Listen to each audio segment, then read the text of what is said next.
All right, so it's May 7th, 9 days before I head out on the water, and I'd like to gather my thoughts and share a little bit with people who follow me or anybody who's interested in my journey, somewhat where I am, where my head is, what I did before to actually get here to the point where I am right now. And since the departure is coming up really soon, there's new latest developments before I go out, and I probably won't have much chance to really talk or share much of my thoughts before I leave, because I have just been very overwhelmed with the preparations and there's a lot of things that I have to do, so I won't have much time to do any more videos. But I think it's very important for me to share how I actually got here to this point, give some facts about the journey itself, and I brought my friend here, Paul, to interview me, so to speak, or ask me some questions, so we can do this together. As you can see behind me, that's New York City right there. This is East River, really behind Paul is Triborough Bridge. So this is actually my home. I love this place. It's where I live, and I'm very familiar with the area over here. So I chose this because this specific island, Randall's Island, if I'm not mistaken, it actually used to be two islands. It's been artificially made and bonded together, so it's been spread out and just made really for people. Part of it is park, there's a DEP plant and some other facilities, but it's definitely landmark, and today is beautiful. And as you see, the East River right over there is Queensboro Bridge that connects Manhattan and Queens. And on the right side is basically our lovely New York City, Manhattan Island. And all the way past, if you actually had good resolution, not sure if you can see, but we can see Freedom Tower right from here. So, and matter of fact, the marina that I will be leaving from next Saturday is right next to Freedom Tower. So in a way, I will be kind of leaving from not too far from here, and it's a symbolic place, and I think it's a good spot and location for us to do this. So Milan, I think a lot of people would like to know a little bit more about you, so could you tell us a little bit about yourself? Sure. I think the most important information really is, and you can probably tell by my accent, I'm from Czech Republic. I came here to States 14 years ago. I was 22 years old. Born and raised in Czech Republic, Náchod, which is northeast of the country.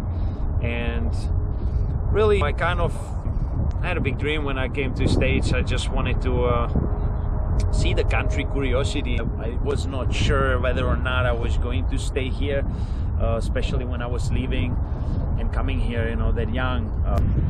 I came as a tourist. I was just really curious about the country, as naturally I am. And I decided after a couple of weeks that I really love it here, and I kind of wanted to stay, really. It's that simple. It wasn't easy. I had to go through the immigration process. It took me almost 4 years before I legalized my stay. I was able to eventually get my green card, working permits, all that stuff. So I kind of started from the very bottom. My first job was washing dishes in a retirement home in North Hollywood. I started in California. I was there for 9 months, and then from there I moved to New York. It was just for me at the time more friendly place, and work-wise and in general, for somebody who doesn't have the ability or the papers really to work, was just easier for me to get by and start my life here. So I did, and that was 2007 in August when I moved to New York City, and I started to work on construction pretty much straight from the start as an electrician helper. So that was kind of my start and how I got into even electrical business that's been part of most of my life here, really. I feel it's very important for me to mention about my family, my parents, that were always supportive. Well, I have sister. My relationship with her, it's highly influenced age separation. She's 6.5 years older than me, so we're never really that close. She's still back in Czech Republic, has a couple daughters that I'm glad to be in touch with, and my whole family is back in Czech Republic, really, all the friends. So when I came here at 22, it was just me trying to get to know the country and see if if I like it, if it fulfills my expectation, and if from what I saw or what my vision about living here really was from all the movies, really, because I know it's funny and people ask me all the time what motivated me to even come here, but the only thing that, or the best thing, or the highest exposure that you have, or the picture that's being formed in your head about the United States in general, is being formed by Hollywood movies. It's not like there is tons of documentaries about life here, or daily life, or people, or the political system. It's really not. Especially wasn't in early 2000s. It's just, and I don't think it still is. So for me, the driving force was watching the Hollywood movies since I was a kid, and I always admired Arnold Schwarzenegger. He was my huge role model, and I was reading his story about coming here as a bodybuilder and starting from zero and making it as he did, huge. So I just wanted to see what it is about, how is LA, and it's one of the reasons why I actually started in California. I was always curious about Hollywood. How does it actually look? How is the life over there? And is this country really what is the American dream about? I would say, I guess that's really people say it's a land of opportunities. I always wanted to see for myself where the opportunity is, how it is living here, because the Hollywood movies are great. They picture this country lovely, and as I know from experience, or knew back then, that sometimes it's not always the reality. So curiosity brought me here, and I stayed. I fell in love with it, so I guess it did fulfill my expectations back then, and it still is. The longer I am here, the more I love it. Mainly and mostly, really, for the people that are here, it does make a big difference for me. So I'm very fortunate and happy I made the choice to come here, and I love this place. So I think about me, or my general view on where I am in life. I mean, it's been 14 years since I came here first time. I actually did accomplish some of my dreams that I had. I wanted to be deep sea diver or dive in Gulf of Mexico, which I did. I tried it. It was a great career, not easy to get into, but I did it. And now, fast forward, I have been working last 6 years as project manager for electrical contractor here in New York City, which it's definitely a good career. I like my work, I enjoy it, but in the same time, I'm very adventurous, and I always feel or felt that there is more that I can do, and just, I guess that leads me to this adventure, really. So, but I think that's pretty much it when it comes to the close-up about me a little bit. Were you surprised at how different the real America was from the Hollywood America? You know what? Not really, because I'm very, I guess I'm very observant, and at the same time, I was always realistic.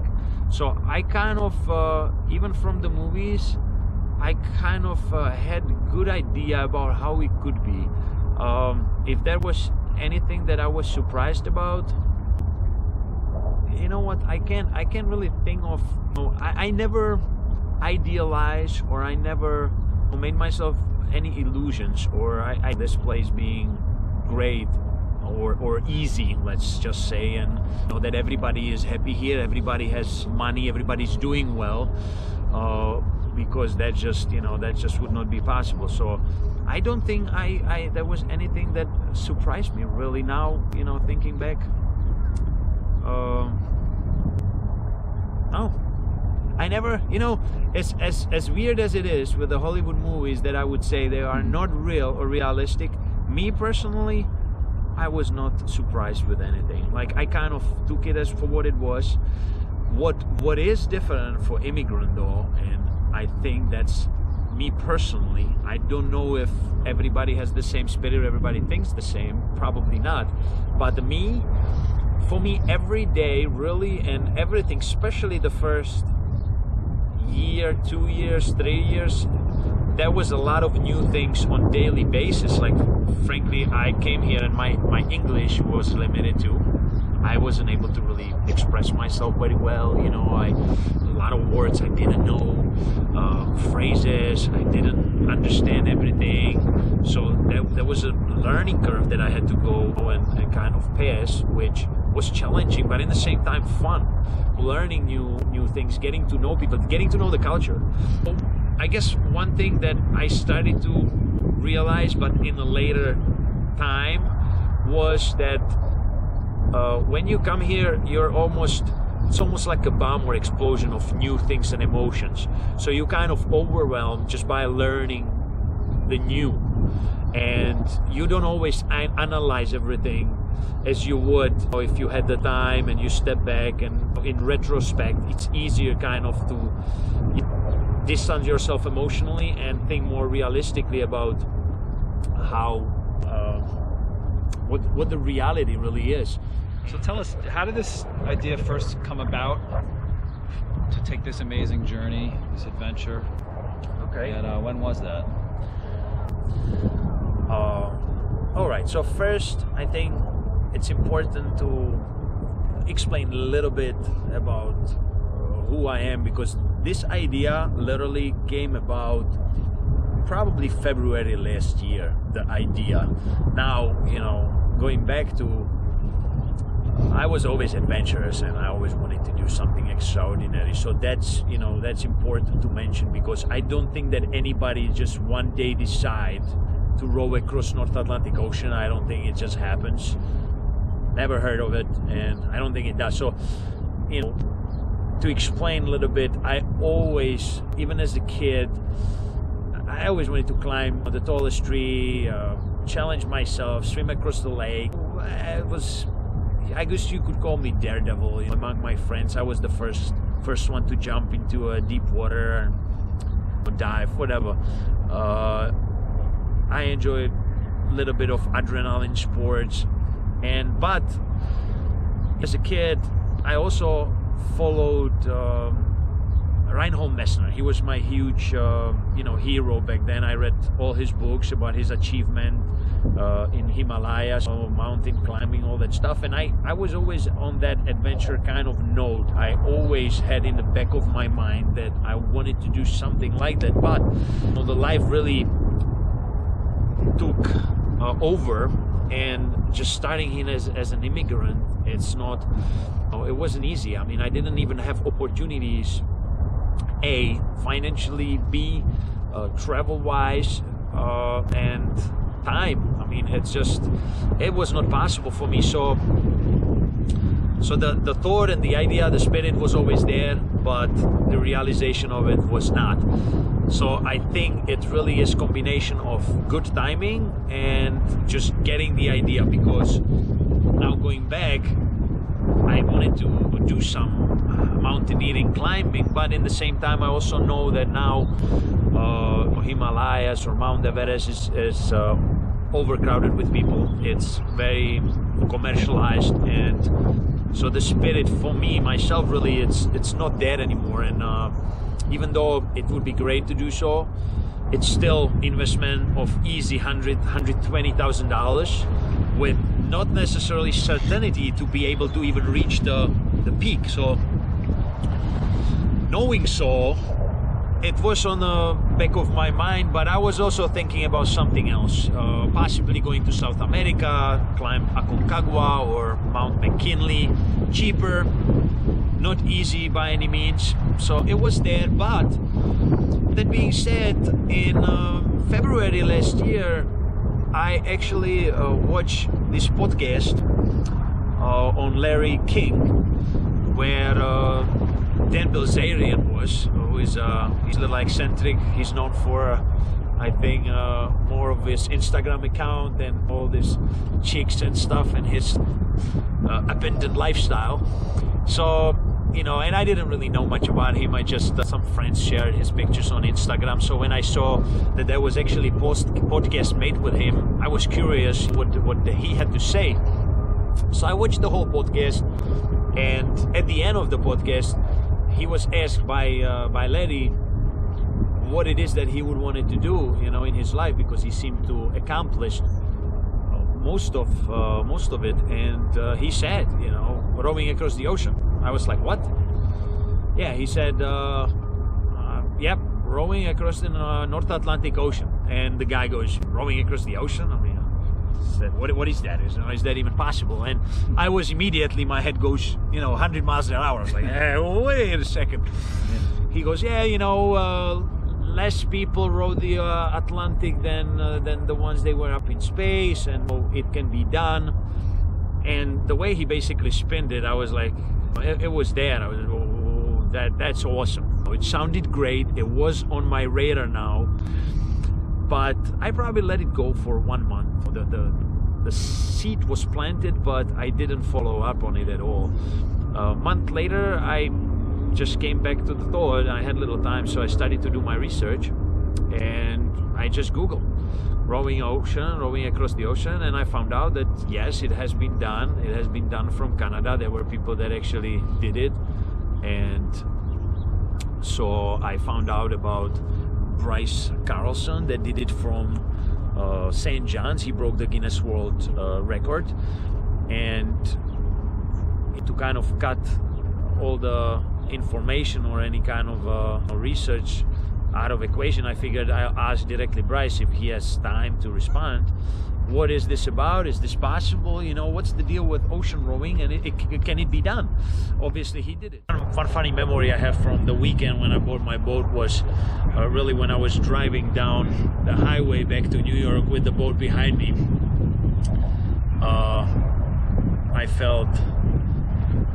I felt this tightness around my stomach, like this knot, and heart was pumping, and I saw in my rear view mirror the boat, and I realized that I just spent money I didn't have, a huge chunk, and what the hell did I get myself into? I mean, it was, you know, it was rough, and it held on to me for literally 20 minutes, which for somebody is a short time, but it was not a happy feeling. I mean, I gotta say, it was not a happy feeling. I felt I totally screwed myself. What the hell am I doing? I could have bought an apartment for this money, really. I could make a down payment on a house or whatever, and that's what I actually wanted to do. So many people would tell me that I'm a complete idiot. I'm buying a boat. What the hell am I thinking? And not just regular boat. I'm buying a boat to cross ocean with that nobody will ever want from me again. And so yeah, it was madness, and it did go through my head. But 20 minutes passed, and then I was just very happy that I'm following my dream, and I knew that this is obstacle that many people that wanted to do something extraordinary went through. And most importantly, really, it's myself, it's my thought, it's my life, it's nobody else's. And so these negative thoughts, it's something that you have to respond to yourself. And even though half of the time I don't know what I'm doing or what I'm getting into or what I'm preparing for, because you can't know until you do it, you have to be happy that you're about to discover something new. And whether it's a success or not, you know, the journey is really what counts. And for me, all this experience, whether positive or negative, will at the end come out as a positive thing. So yeah, but this would be one memory where I kind of could put a stamp on it. When people ask me, did you ever realize how crazy you are or something?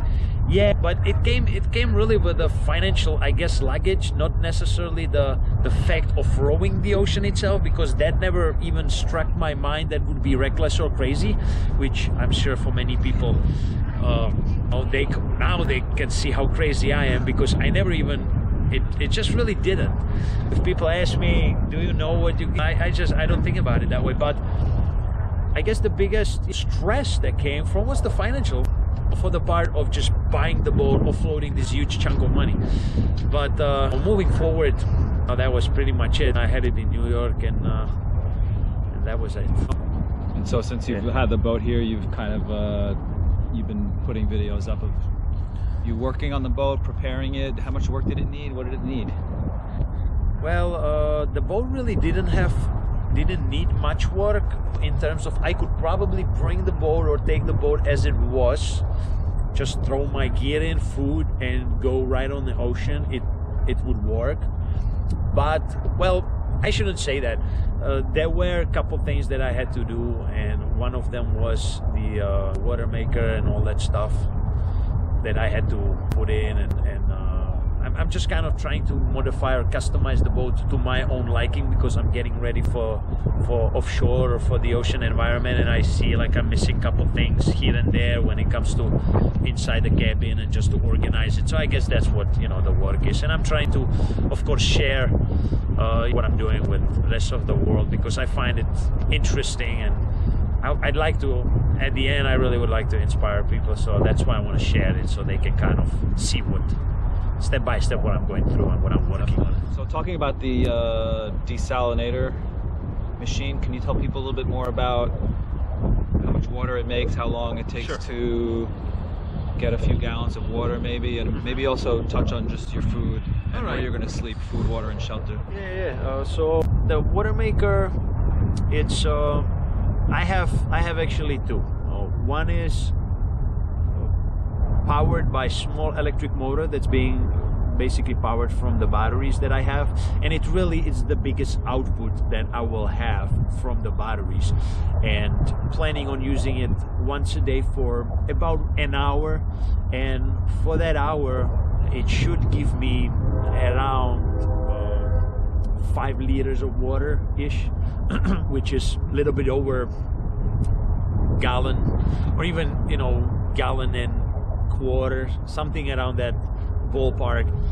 So that's the volume or the quantity, how much I will get out of it. And then I also have one backup manual in case this main fails or there's some problems with the malfunction. I can actually pump manually with the backup as well. So it's important. It's definitely crucial. The most important piece of my equipment is the water, really. So it's actually stressing me out the most right now. I'm trying to get it done, set up. It needs to be primed. It's a very fine equipment. It needs to be handled with the utmost care and just appropriate procedures, and primed and all that stuff. Connected, you test it, check the filters. The water needs to be good, clear water. I can't even try it, or somewhere here in a harbor, because the water tends to be polluted, near the city. So before I can actually start using this desalinator, I need to be a couple hundred miles offshore to really make sure the water is clear and all that stuff. So, and they fail. They do fail. They reading books and asking people. Almost everybody have problems with these things, so it does stressing me. Now, the second question was food. Food, and will you be using the water also, I would imagine, to cook food? Oh yeah, definitely. The water, it's I have freeze-dry food, which is really my main source of protein or meals. So I have freeze-dry food for breakfast, lunch, and dinner, and that is always getting mixed with water. So as we sit here today, 9 days before you're going to leave on this trip, what are you most afraid or concerned about? Well, right now in this moment, really, it's the desalinator. When if I bring it down to nail it to one specific thing, it's the water maker. It's stressing me out so far the most because of the fact that it fails, because of the level of finesse or preparations that comes with it. So I'm stressed. I have it on my boat, but I need to install it, I need to test it, and it's just stressing me out the most, really. So that's my biggest concern. Then I have just couple little projects that I have on the boat itself to still do and customize, to put couple attachment points and bring all my gear in, and to kind of set it for departure. But everything is in good shape. The desalinator, the water makers, both of them are right now my biggest concern, because I know that they can fail, and I will be there for 4 months, so the time is there, and opportunity for this thing to fail, it's definitely there, and it will be. So I'm a little worried about this, because it could jeopardize quality of my journey. And it's hard, because it's not like there's a lot that I can do, but also not. So I'm trying to educate myself as much as I can, but in terms of prevention, it's on my radar, and it worries me. So that would be really, other than that, it's not, because I was preparing gradually. I'm alright, waiting for a couple of things to arrive, like the last couple items, but otherwise I'm pretty good. It's the water maker. One last thing on the water maker. If there's a day where you can't row as much for whatever reason, weather. Oh yeah, that's gonna be there. Yeah, 100%. Will you take that opportunity to make more water and keep it in No, not really, because story of it? No, because the water, the way I see it, really, is if the water maker works, there is really no problem with it. The thing is, the general idea is to make water for every day, because you have to run it every day. You also have kind of restricted reservoir of the water, and the water itself is heavy too. So it adds weight of the move itself, or just going on the water. So I mean, I don't carry extra tanks, and there is no need for me to make extra water, because as long as the desalinator works, it's gonna work the next day. The thing is, there's only amount of water that I can drink per day.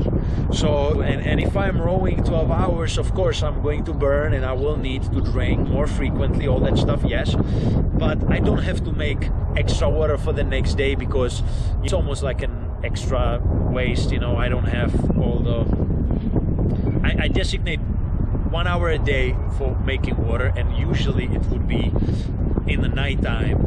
So I make the water for the next day, and then I eat my dinner and all that stuff. So that would be ideally. Of course, look, weather's gonna change. There will be definitely a lot of deviation from my plans, but the idea is to kind of do it at nighttime for the next day, and each day I would be making water. So I would not strategize in making extra water. Yeah. Now the flip side of the previous question. Yes. What are you most excited about? Nice. Well, you know what? I'm the most excited about, really, I am about the unknown. It's a lot of things, and mostly I am excited about what I don't know. So I am excited about the challenge. I'm excited about the pains. I'm excited about being alone. Really, like, okay, if I look at the pleasantry of it, or the, so to speak, the enjoyment positives, I think I will really enjoy of being alone, just away from people, at least for a short period of time. I'm also excited about when and how long it's going to take for me to start missing company and society, like how long, and really discovering my mindset and my limitations, where I am in terms of my mental strength, because it's a lot about it, like my mental endurance, really.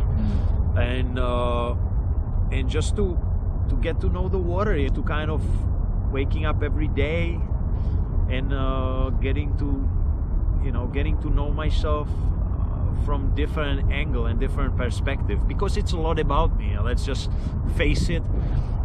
There is only as much that I can learn about the environment and the surroundings, but for the most part, because it's the boat and it's the water, when it comes to that, there is not much. I feel like, yes, am I looking forward to some marine life or sea life, encountering maybe whales or some. Absolutely, I think that would be great, amazing, looking forward to that. But it could be or not. One thing for sure is it's gonna be me, and it's gonna be me alone. So if you don't look forward to that, or if you're not even remotely interested in that, then I don't think you have a place to be there. Because I am really looking forward to be alone with myself. I mean, that's as crazy or weird as it sounds, that's the biggest that I'm looking forward to most. And really fulfilling my dream. I mean, imagine if I make it to England.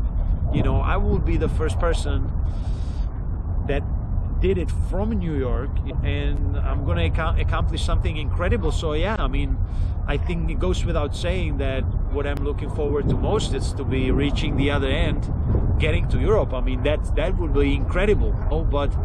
But the journey is what it's going to be about, I think. So I'm looking forward to it.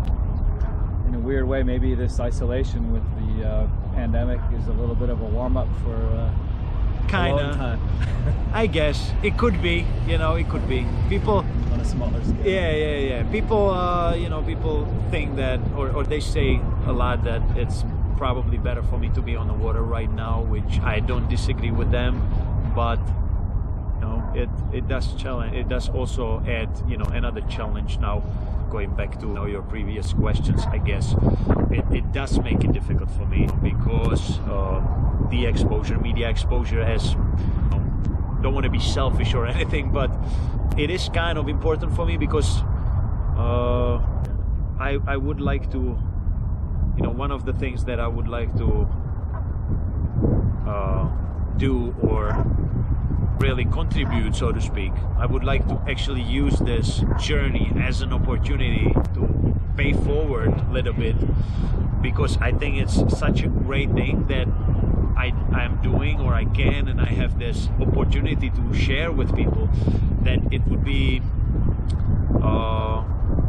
almost very selfish to just make it about me, or to be it only about me rowing and all this, even though it's a great sport and self fight or kind of challenge. But if I can help something or somebody or promote, there actually there is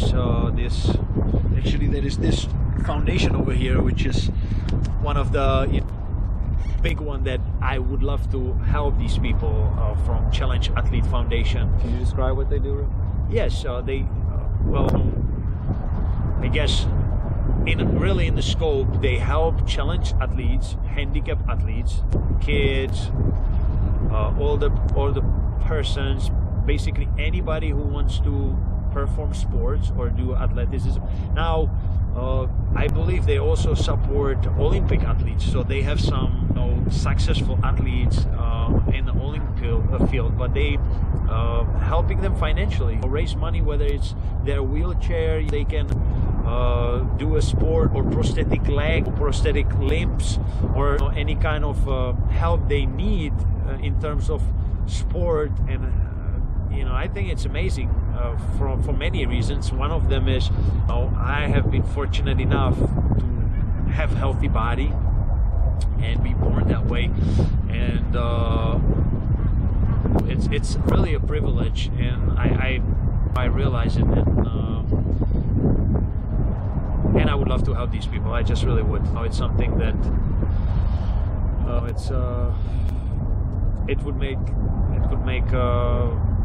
world, or it would mean world to me if I could make a difference for them. If my little action could bring a light on them, or could at least help people to see the foundation itself, and see the need, and kind of feel for them and help them as well. I mean, I think it would be great. I wish I could. I'm not rich, I don't have much money, but just would like to shed a little more light on what this foundation is doing, how much they help them. I think they are doing a great job. They have a lot of athletes. I've been following their website, their social events and networks, and I've been amazed of how much they help these people, and I think it's a great cause. I actually thought it would be a nice thing to do, because I am doing sport, and it's really direct help to people that are in need, and they can, they need this help. So I felt like it's real. It's not some imaginary organization that helps with environment and you don't really know where the money goes. They clearly are helping them. They are well known. They have raised over, I don't know right now, probably $3-4 million for these athletes. They are nationwide, and so it's they have good reputation, and I felt like it was the organization that I will support, and that's kind of how it came about. I spoke to one of their directors and kind of tried to ask her what it is that I can do and how, and so that's my cause, what I'm representing really. Of course, I'm for the environment, and I wanna have people, because I'm embracing it. I almost feel like that goes without saying when it comes to environment and nature, because you cannot be any more close to nature or the environment that I'm going into. So that's great, and I want to share that with people, and they will see it because I will record everything. But if there is actually any kind of help that I can do, this was my way to try to pay forward. I mean, really. So if you can, Challenge Athlete Foundation, I have on my website link to GoFundMe. I'm trying to raise and pay some money for my journey, and I'm donating them 20% of all money that are being donated to me. So you can donate directly through my website, and or just Google them, find them, go to their website. Either way, give them something, donate them. It's a great cause. Is there any kind of message or thought that you'd like to share with everybody? Yes, there is. I'd like to, in this time, there's a few things and reasons why I'm actually doing this, and where my head is, or opinion on today's world and times. And I guess I'm not exception. Surrounded by social media, we're living in a very strange world than from the ones that I remember when I was growing up, and the kids that are being born these days, or a little younger than me, don't even remember probably the world without social media, which to me it's almost bizarre. But what I do find, and I could be wrong, I'm sure some people may disagree with me, which is fine, but I do find that the social media are almost too much in our lives. People are being very absorbed into it, and I guess I can say myself that I'm also guilty as charged, because I do spend sometimes on social media, and it's not just for myself or my own exposure or presentation of my own things, but just the information, really, whether it's Instagram, Facebook, or else.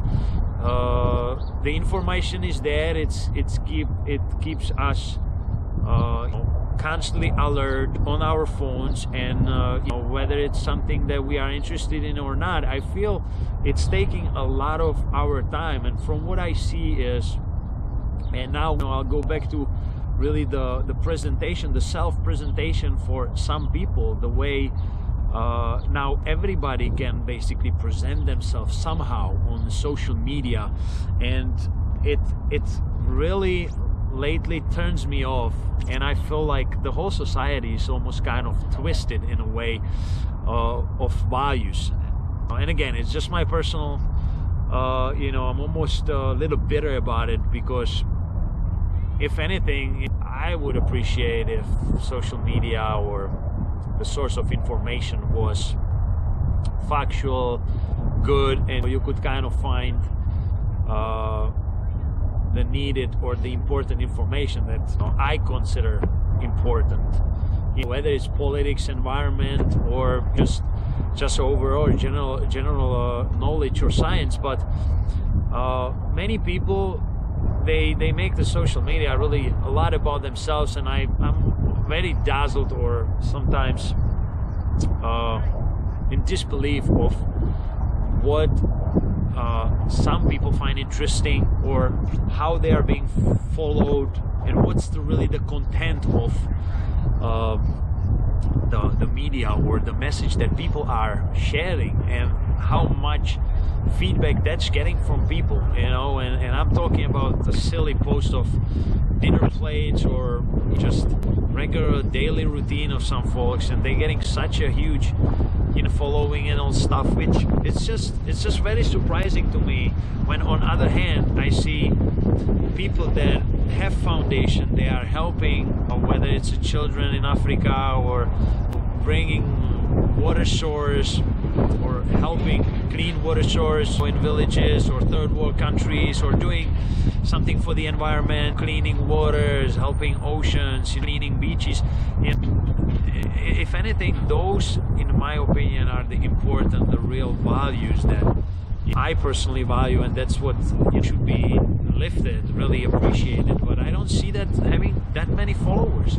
You know, I feel like people are really kind of now stuck with things that are, in my opinion, completely meaningless. And that's where the bitterness, my bitterness, comes in. And if anything, I would like to share something interesting. My message would really come from, I would like to give some content, you know, and I'm not saying it's about me, so that I'm a great person, I'm doing something special or whatever. It's really not, but it's more of a human spirit, I think, should be to follow what you like, you know, what you enjoy, follow your dreams and live life, you know, to your full potential, possibly. Really get out of your comfort zone and experience it the best you can, because we have only one life, and it's running out. We basically never know when it's going to end. I'm not a religious person, so I don't believe there is anything after I die, and I'd like to make most of it. So my message, if anything, is to give the content, you know, focus on what matters, think about our planet, think about the environment, think about people, you know, think about each other, help each other, and just try to contribute a little bit to society. I feel like a lot of people are just kind of living from day to day, worrying about meaningless information on social media, and it kind of makes me sad. So I'd like to give them a little content if possible. How have the times that we've been living in affected your plans? Well, it did in the sense of really the logistics, because I planned on starting to train or being on the water, you know, early April, which I couldn't because of just permits. You know, the boat launch was shut down, people couldn't go out, so it did affect me in that manner. I couldn't start or being out as much as I would want it, or at all, really, which you know, it does make it a little worse, because I could not really test the boat out. I mean, I could not train and test the boat out, so physically, and then getting gear or orders, any kind of deliveries, it just made it very difficult. Certain things I could not get on time, certain things I had to cancel because it wouldn't even come here on time. Food, all the freeze-dried food that I was getting, luckily some of it I had, but many of it I didn't, and a lot of it got bought out. I mean, people, they just really went for it, and I guess the doomsday and I don't know, panicking made people buy a lot of these freeze-dried food, and but now for my journey to be getting it, it was nearly impossible. Food, competing for the same food that people were stockpiling. Yeah, exactly. Yeah. So that made it really challenging. I had to pay extra shipping and markups and all that stuff, because it was difficult, which I would never had to do if this didn't happen. And then the other thing are social media, because I was trying to reach out for news, to share a little bit with news channels and kind of get it out there, not just to help the foundation raise some money, but just overall have people to follow me from beginning, from the start. And for that, you do need a social media, you do need news, whether it's in newspapers or TV, but with this situation and virus and social distancing. It just, everything was kind of numb. People got almost shocked, spooked, scared, and so I wasn't getting any of it, and I wasn't really even feeling comfortable, to be honest, to reaching out, because I felt like people have now more problems, or more, you know, serious or, you know, significant problems than myself rowing somewhere. So I almost felt like, you know, it was such a small thing in a way for other people to worry about, that I felt like insignificant. I just didn't feel comfortable reaching out in these times, like it was not the right thing to do, which normally that would not be the case. Sure, yeah. Like I wanted to be more out there, I wanted to share more, really get the word out. And so it does make me a little, you know, a little sad that I couldn't as much as I wanted to. And some people couldn't come to see me. I have planned departure next Saturday, so some people can't come because of it. I also had a couple movie producers to actually come to shoot a small document about me, you know, to getting ready, all that stuff. One was flying from Czech Republic, canceled. That wouldn't happen. And one gentleman was here from New York, also couldn't come and do this. So I kind of lost that, and that's why, in a sense, that's why I'm making this interview, because, you know, I'm trying to do as much as I can myself and document, you know, what I can myself, really, without anybody, because it is a social distancing, and can't ask anybody to spend time with me or make movie about me when they are not supposed to be near me. So what do you think most people would say if they found out that you had a little outboard motor tucked away in the front of the boat? Well, if I did have it, which I don't, I think they would think that I'm a cheater and an asshole and all that stuff, yeah. But luckily I don't, so I'm not. Just wanted to get you. Yeah. Are you ready? Of course. This is about how do you prepare mentally. Of course, man. Earlier you mentioned how this is more mental than anything, this journey you're going to go on. So how do you go about preparing yourself mentally for this? Well, I really don't. I don't think, and that's just me, I don't think that there is any procedural way how to prepare yourself mentally for this. I think the most important thing is to know what you're getting into by getting as much information as possible. Then you still don't know what you're getting into, but the information will help, because there is some books, there are some people that rowed across the ocean, so you can get some information. I think it's important to educate yourself, to understand as much as possible what it is that you can. Prepare mentally, I don't think you can. I think you have to be certain type of human being in a way of your desires or what it is that you want. Like you need, I think the most important thing in order to actually do this, or just want it, it's you need to want to be there. You need to want to do this. Like you need to have an inner desire to do this adventure, because if people just they like the idea but they don't really understand what it is that they do, they just like the idea more than actually the fact that they want to do it, I don't think it's a good recipe for doing it or achieving it, because I think everybody can kind of find it crazy, or the idea is interesting 100%, but I don't think it's a mindset of making it work. I think you need to really deeply want to be out there. Like you need to have it in you, and that's I think a big mental, it's not a preparation, but it's almost designation of whether or not you should be doing it. Because for me, I know I want to do it, I know I want to be out there, so that makes it easy. So I don't feel like there is any preparation needed for me, because I know and just by knowing or educating myself a little bit, I know that there is no way I can prepare myself. There's no way that I can be 2 weeks alone meditating or something. There's no mental way. The only thing what I guess I should say is that perhaps I am thinking about how it's going to be. Like I'm trying to programming my brain a little bit on and I think it's subconscious. I think it's subconscious. It probably happens to everybody that I'm planning scenarios of me being out there alone a little bit, whether I am taking shower, I have little minute alone. I keep projecting or thinking about it, but you're visualizing and it visualize it, yeah. right? But it's not a technique, it's not a plan. I think it's more my subconscious kind of kicking in and doing its own thing. But I don't think I'm really preparing mentally for this. I don't think I am.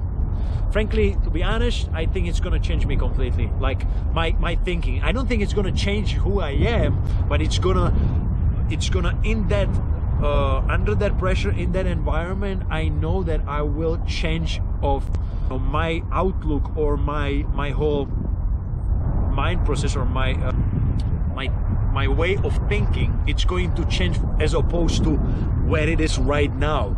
Not just because of the challenging environment or the task that I will have in front of me, but I'm sure that the whole aspect of what's important for me at the time, or the values, or in general just what I will be thinking of, will be very much different than from what it is now. But it's not something I can simulate, so I'm just kind of preparing, knowing, anticipating, and see what happens, really.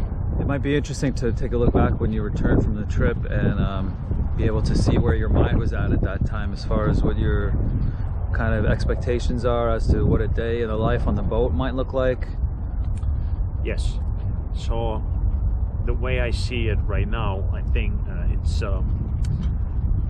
going to be a lot of pain, sleep deprivation, moisture, I think humid, wetness, stench. I think I will stink. The hygiene will be limited. Of course, I will try to take care as much as I can possibly my private parts. I'll have a lot of wet wipes, but it won't be nearly as anything that I'm used to right now. So those will be challenges, which is all fine. I'm accepting it, but that's what I'm looking kind of how it's gonna be. It will be rowing 12 hours a day, 1 hour of water preparation and making, plus another 3 hours of trying to kind of get meal, snacks, and or whatnot, or 2 hours. And most importantly, it's just gonna be exhaustion, fatigue, and heavy seas, trying to run the boat, really dropping sea anchors, being all wet, trying to keep the cabin as dry as possible, or minimize the moisture in, which it's going to be there, and a lot of discomfort, but again, maybe some sores, blisters, and but that's only what I kind of see and or know that's going to be there. Do I know how it's going to affect me? Do I know in what extent how I feel it? Not really. That's the only, that's a question mark. We'll find out when I get there, but it won't be fun in that sense. It will. Weather, not fun. People think, oh, you'll have a great time, sunsets, all that stuff. Not really. North Atlantic is known by not the greatest weather. One last question for you. Sitting here today with 9 days to go, what's going through your mind? Well, right now I just kind of want to get everything wrapped up, prepare, make sure that I'm not forgetting anything, and I will get to start line without any handicap and fully conscious about just feeling that I did what I wanted to, that I didn't miss anything, and satisfied with the level of preparation that I did to this point. In other words, I don't want to get to now knowing the starting line and the date, I don't want to get there and then knowing that I could have done more, or there were things that I forgot or a lack of. So I just kind of want to ideally make sure that I'm not forgetting anything, and that I accomplish the start, and I'm not placing myself immediately into disadvantage because I didn't have a chance, or I didn't prepare for something, or I missed to buy something or research something. So I'm kind of really,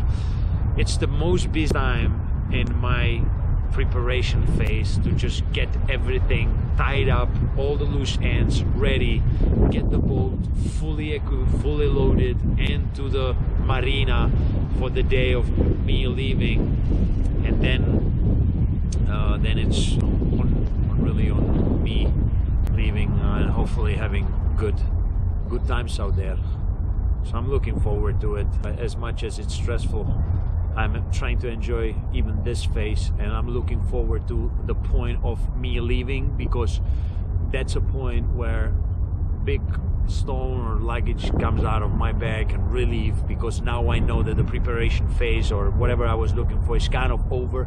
I don't have to stress over something that I can't change anymore, and I can go and look forward to new horizon really, and start actually working on my dream on daily basis from that point on. So I'm looking forward to it. I think it will be very interesting, and I'll give it my best shot to make the road and reach Europe. So it will be amazing. I'm looking forward to it very much. Before I finish, this may be one of my last videos. It's definitely one of the long ones. I'm almost ready to go, so I want to let everybody know to enjoy themselves. Follow me if you can on my website www.milanrows.com, Instagrams at milanrows, and Facebook.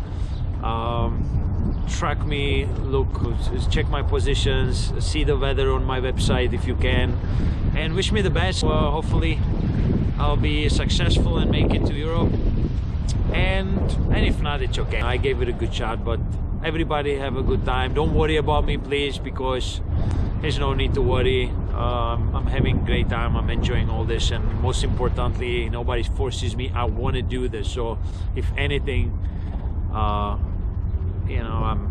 be happy for me, because I'm really fortunate one. All right, and thank you. That's it.